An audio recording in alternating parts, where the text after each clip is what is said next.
Dans cette vidéo, nous allons voir comment créer un calendrier de projet. C'est dans le box. Je le fais pour les shorts, donc c'est pour moi montrer un peu des petites astuces rapides. Puis, soyez connectés, soyez branchés, surtout parce que je prépare un masterclass en 2 temps où il y aura une planification en date de fin connue et une planification en date de début. Donc, abonnez-vous, sonnez la cloche, likez, partagez la vidéo, partagez aussi la chaîne, afin que d'autres personnes qui sont dans le besoin puissent connaître et en profiter. Ceci dit, pour créer le calendrier d'un projet, nous venons dans projet, là. Il y a information sur le projet, c'est par là que nous venons dans modifier les horaires de travail, n'est-ce pas? Ou encore, par exemple, ici, pour créer le calendrier, si on se présente ici, c'est vrai, c'est bien, on peut voir qu'il y a forcément un calendrier qui est là, mais c'est pas ici qu'on crée le calendrier. J'ai voulu quand même attirer l'attention. Donc, on sort d'ici, on vient d'en modifier le calendrier. Ici, vous voyez qu'il y a déjà un calendrier qui a été créé. Qu'est-ce que je peux faire? Supposons que je veuille utiliser ce calendrier-là.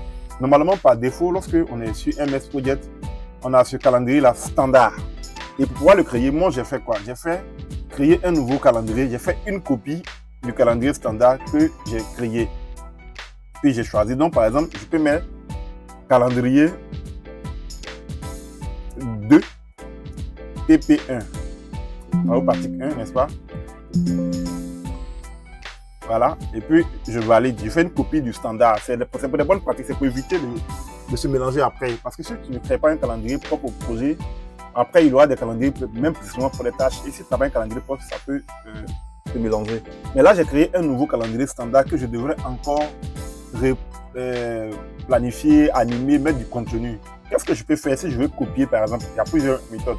Je vous montre simplement une méthode ici qui est, je ne dirais pas la plus rapide, mais aussi qui est la plus pratique aussi.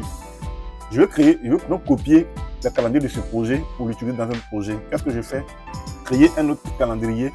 Au lieu de faire copie du calendrier TP2, je fais plutôt copie du calendrier TP1. Vous voyez, là, je vais garder les mêmes propriétés.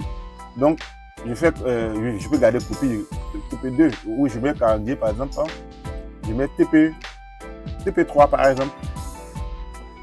Lorsque je valide, vous voyez, j'ai le calendrier TP3 qui est là. Et quand je reviens maintenant dans information du projet, je viens attribuer ce calendrier TP3 au projet. Sinon, si je ne le fais pas ici, c'est comme si je n'avais rien fait.